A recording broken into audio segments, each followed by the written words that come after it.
Hello, everybody, and look at that, early for a change. So, normally people are complaining, oh, you're always late, and now I'm early, and now I can probably I can just imagine Eric shaking his head in the background saying, I'm not even dressed yet, but what can we say? The show must go on. Welcome to the Jerick Show. Welcome to the Jerick Show, featuring your hosts, Javvad Malik and Eric Krohn. Timely topics, poorly presented. Yes, that's right, folks. Timely topics, very, very, very poorly presented. Speaking of poorly presented people, I'm glad you put a shirt on, Eric. The one time ever that you're actually ready on time or early, and you're going to start early. I mean, what do we do about all of our fans that are waiting to join? They're like, I still have a minute. I can run away, make a cup of tea, make breakfast, do all that stuff in this extra minute. And they come back and boom, we're already partway into this. That's the difference between a fan and a mega fan. See, the mega fans are already there. They're half hour beforehand, closed every other window. They're just focused on this stream right now. I see. Okay. Well, no, it's great to be back. It is indeed Friday again. And man, maybe that's why this show is so poorly presented, is because it's at the end of the week. We've been smacked around all week and we're just tired. Dude, what do you think? I work with you 5 days a week, every week. I see how you are on Mondays. You're just as grumpy. You're like, I hate Mondays. And then on Tuesdays, like, oh, it's Tuesday. Then on Wednesday, hey, everybody, it's Wednesday. It's like, regardless of what day of the week we do it on, you'd be exactly the same. You might not be wrong. No, it is good to be here, though. It's good to hear your melodious voice. I know. My condescending British accent, as I've been told many times. Oh, absolutely. Yeah, that goes without saying. I'm getting ready for my ear removal / whatever surgery on Tuesday. So when we're here next week, I may have my glasses stapled to my head or something because I don't have an ear. You need to find those Morpheus ones, the ones that he just clips onto his nose. Yeah. I've got enough nose area that no doubt it'll work. Wow.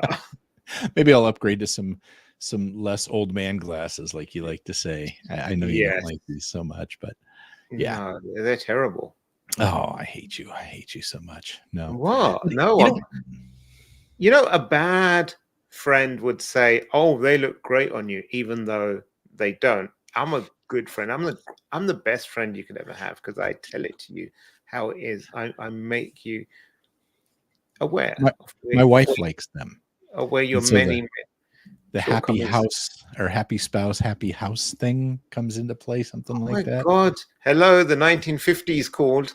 What else are you going to be like? Do you expect her to have your slippers ready when you come home from a long day at work and, dinner? Yeah. I'm not even going to go there, you misogynistic. Okay, so Biden finally drops the hammer on Kaspersky. And this is something that's been going on for a long time. For a number of years, we're talking about Kaspersky, we're going to ban them. We're not using them in the government. We're not using them here. We're not using them there. So what's different about it this time? Yeah, when I first saw this story, I was like, I kind of thought we already did some of that. But then I started realizing it's everywhere. Yeah. I have a hard time with that sometimes when the government comes in for no good reason other than this might be a problem and says, well, we're not going to allow anyone to use this because there's a potential that maybe this could happen. And I just don't know. In the modern days, even you could have a Russian working in a non-Russian company that could slide in some malware. I mean, in all honesty, our threats are so global these days. If they haven't done anything in all of these years, now I can see, okay, we're not going to use it in government or military. Fine. That's cool, right? It's kind of like the TikTok ban. Yeah. Where they're like, oh, we want to ban it everywhere. I'm like, because there's a potential. Same thing's going on right now. I don't know if well, I know you have a drone, but here in the US, there's a big DJI ban getting ready to run through the Senate. I think it already passed the House. It's attached to some like big defense spending bill, so it's almost sure to pass. But it's going to ban the sale of DJI drones and all the DJI stuff. Actually, they have the mics, they have the little cameras and stuff like that. And there's talk about them going back and actually crippling it so that old ones can't be used too, which is kind of crazy, when the government gets involved like this. So with Kaspersky, I'm seeing the same thing. It's kind of like they haven't really done anything wrong. There's a potential because they're Russian. Okay, I get that, but that should kind of be people's choice. What do you think? Yes, I mean, absolutely. I think it's like you said, I completely concur. If it's at the government level, you don't want them on official devices, fine. Yeah. But you're going to control this on personal devices. We're going back to the days of Phil Zimmerman and PGP again, like this software cannot be exported or imported or what have you. And it just feels like, this is just setting up a whole precedence of like you said, DJI is on the list. Kaspersky is here. TikTok's been on that list for a long time. And where does this end? Are you going to end up with just your own software in your own great firewall that encompasses the US and friendly countries in Europe or whatever you, that you have your own internet, maybe? That's kind of like where this all ends to. But and also, how are you going to enforce it? How are you going to and then what does it mean to international companies, the ones that have a global presence where they might be running this and it runs perfectly fine for their needs or what have you, whatever the service might be Kaspersky, might be anything else. How are you going to rationalize that? And it feels really bad, especially when you look at like what is the likes of Google or Microsoft or Facebook, Meta been doing over these years. It's far worse, and they've been caught with their hands in the cookie jar so many times. Well, and you bring up an interesting point to that. Like, what are they going to do to stop it? Let's say Kaspersky gets blocked and they go, okay, so we're blocking updates and you can't download it off the Microsoft store or whatever, right? We're doing all this kind of stuff now. So if they're going to do that, what that's going to do is that's going to breed, almost like within industries, a shadow IT is born. That's going to be like shadow updates and stuff like that, where people are trying to work around that. And that could actually lead to some exploits at that part. It's not, look at the DJI thing. If they do block the apps from being downloaded or updated from the Google store, like the Play Store or the Apple Store, for those of us that fly those things are almost entirely dependent on the apps to get off the damn ground. Without him. It's done. Right. Yeah. You've just now killed all of these things for no apparent reason. What are they going to do? Oh my gosh, they got video of my my property from 27 feet up or something like that, or followed me on a trail. Oh my gosh, the Chinese are going to take that and do something with it. I don't know. I mean, this is getting a little bbit frustrating for me. Yeah. So I think face the same things over there. To a degree, yeah. I mean, we'll the tail will follow the dog. So it's as what was it? I think Tony Blair was once referred to as George Bush's poodle. I think this is. We throw the tea in the harbor one time, and now you follow us. But I think what we see is, let's put it to the test. October 1st, I want to see you download Kaspersky, run it on a machine, and stand your ground. Get your shotgun, load it, point it at the door, wait for the feds to come through and say, like, this is my Second Amendment, this is my First Amendment, whatever amendment you want to call it, and do it for...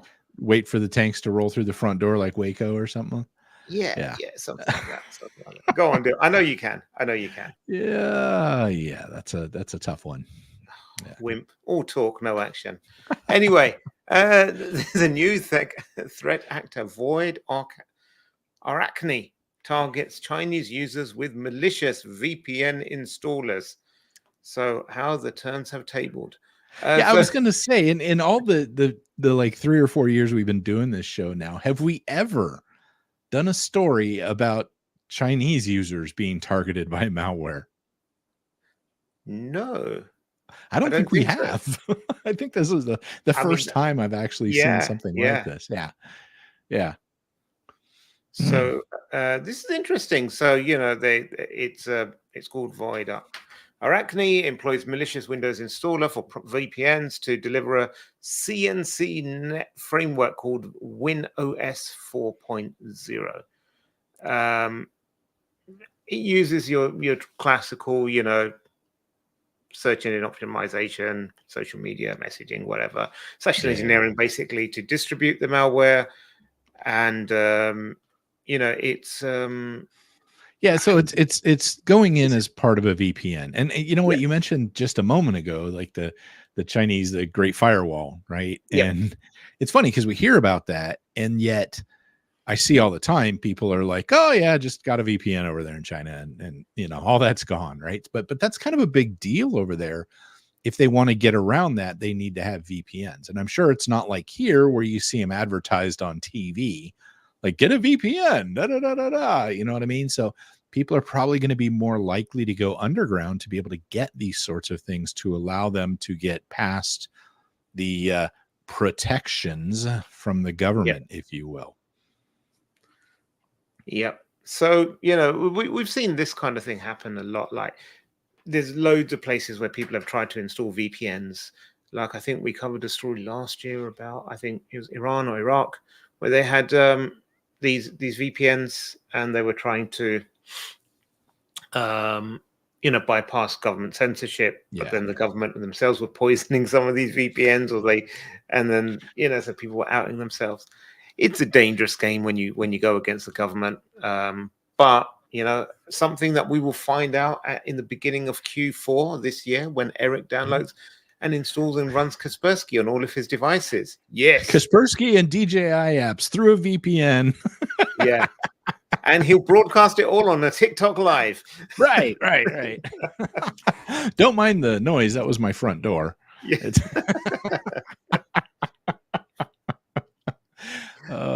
Oh yeah, this one, man. That booking.com. I know. Travel scams up 900%, man. Do people really want to travel that much?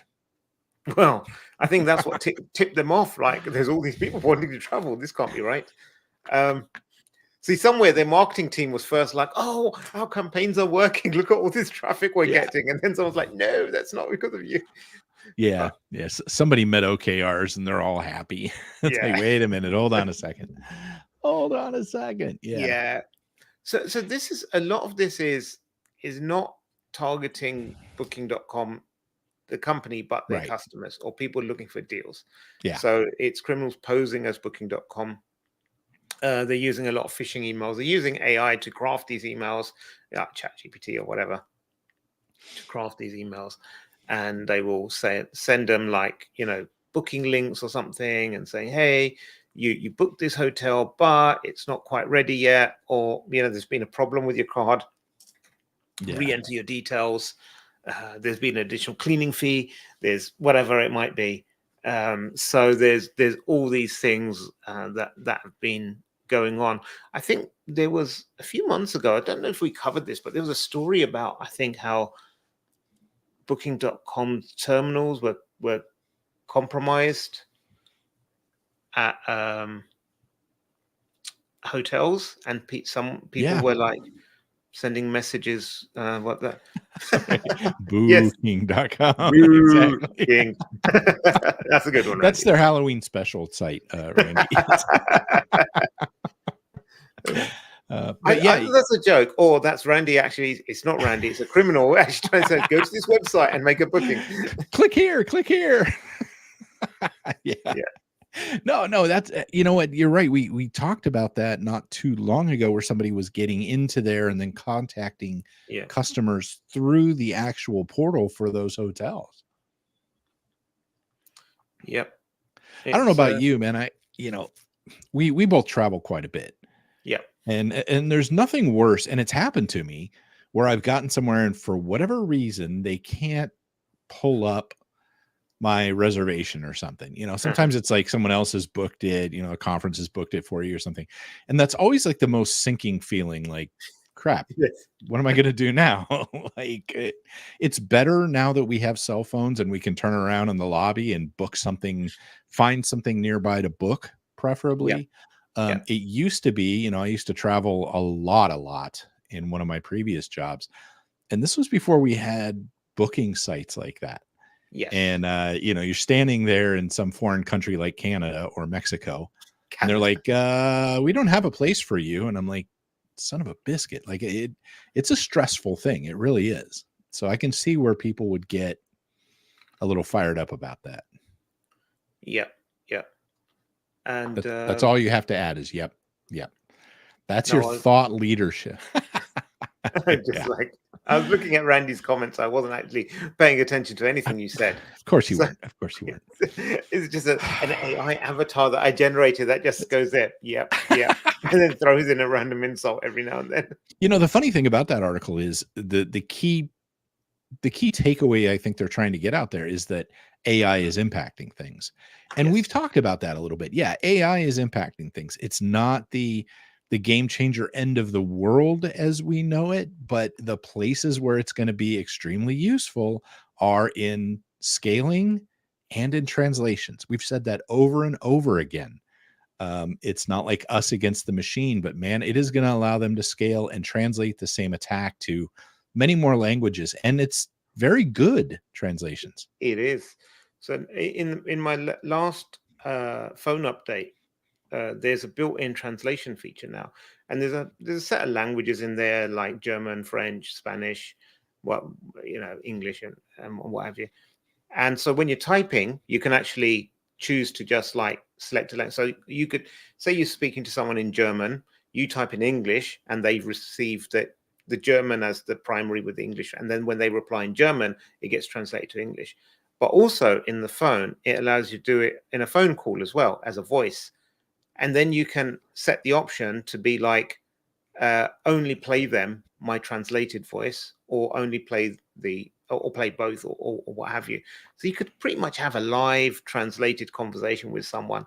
And I know it's not like there to fool anyone yet, right? But again, it just shows how accessible it makes things for criminals. And to your point about translation and scalability, when these things get a bit faster, or you can download them locally and run them, you will get like fewer telltale signs that someone is like, say, a foreigner trying to scam you. Like, so there'll be someone saying I'm calling from Microsoft who actually will sound like someone who's born and brought up in California, and not someone in a call center somewhere else in the world. Yeah, you know what? When I was in Germany last year, and in the Netherlands, I found that like Google Translate was very useful, where you could actually do like an overlay with your camera, and it would turn it into English. Yeah, which was very handy for me, right? And like in the UK, I'm like, which side of the car is what? And it's like, oh, this is the boot, and that's the bonnet. And I'm like, oh my gosh, yeah, okay, that. Because those are hard to figure out. But yeah, even in the Netherlands, I'm like, what's my best side to take a picture of? And it would tell me these things.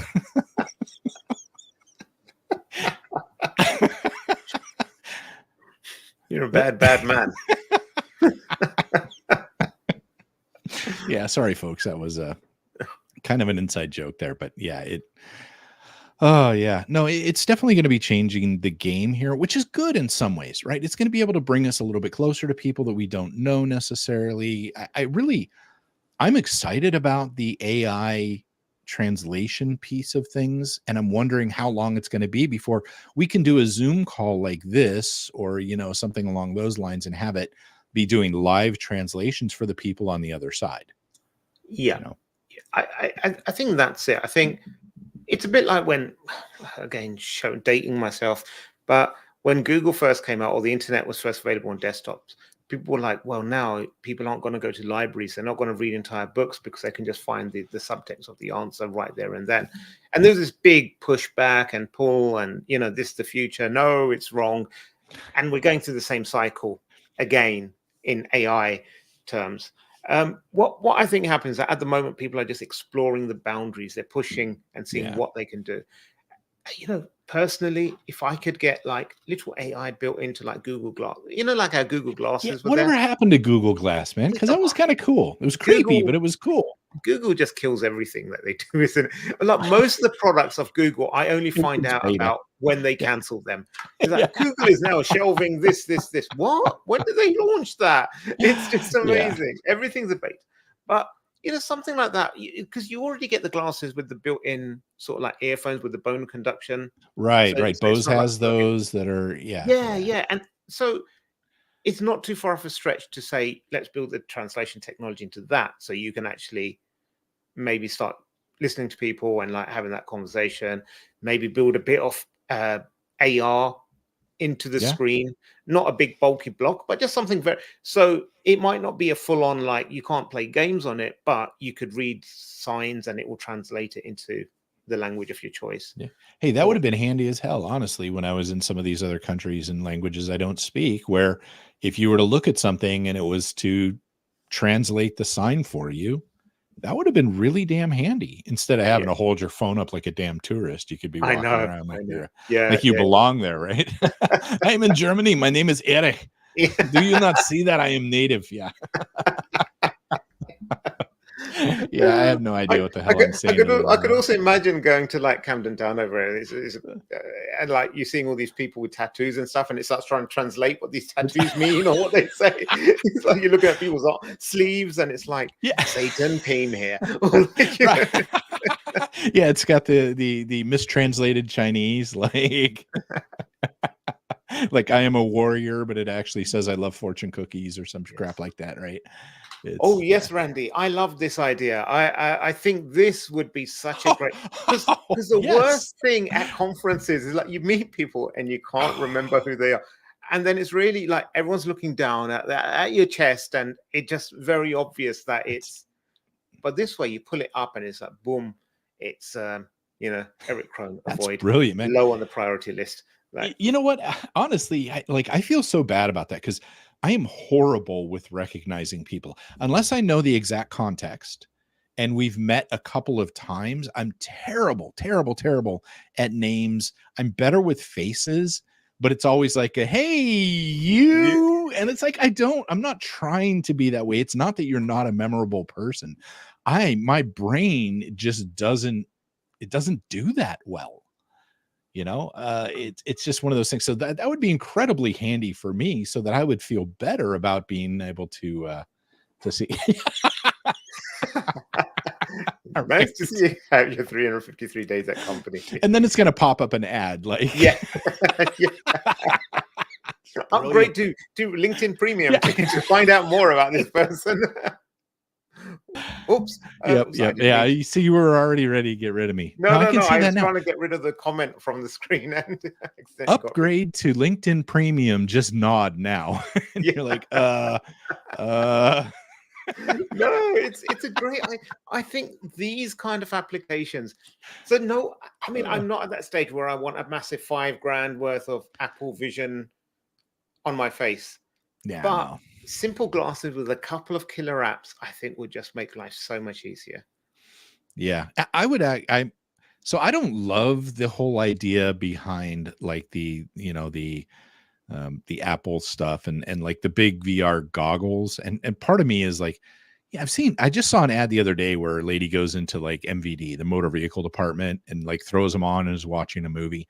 But for me, even with that, like the AR side of things, I like to see what's going on around me. And the idea of being in a tunnel, basically in a outside surroundings. I mean, people are probably like, digging into purses and pulling wallets out, and who the hell knows what's going on when you're immersed in one of those sorts of things. The thing is, we're halfway there already. Look at people walking down their street. It's like they're zombies. They're walking into lampposts. They're crossing over roads, getting hit by cars.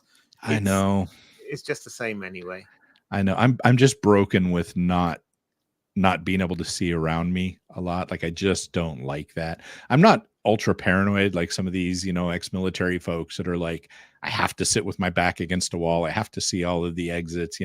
I'm not quite at that point. No. But I do feel uncomfortable. Like Man, when I was walking around in Europe, especially in the train stations, wallets in the front pocket, making sure I don't put my phone in my back pocket. Like there's a whole nother level of being careful that I have to take it to there. And hell, I live in Florida, man. Have you seen people around here? They eat faces and like the meth heads are all over the place.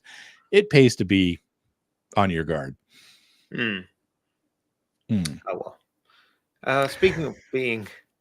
No, I'm really surprised as ex-military. I mean, I'm not even military, but even I like to sit with my back towards the wall in restaurants. I like to scan the place. I want to know at that altitude how far I can run before my hands start shaking. And like, the best place to look for a gun is behind the counter. And like, there's a dude 3 tables across who knows how to handle himself. So, okay, Jason Bourne wannabe. Exactly. Thank you for getting the reference. I was so worried as I went down there, you wouldn't get the reference. Remember, most of my military career was Navy. So I was on a big ship and we had guns all around us. So I didn't really have to be paranoid like that. So it was all. You weren't worried about any of those Somalian pirates if you ever ventured into those? Not on the ship we were on. No. See, I was smart. I was on an aircraft carrier, which is surrounded by other ships with very large guns. So they got to get through a lot of stuff to get to me. There's a lot of seamen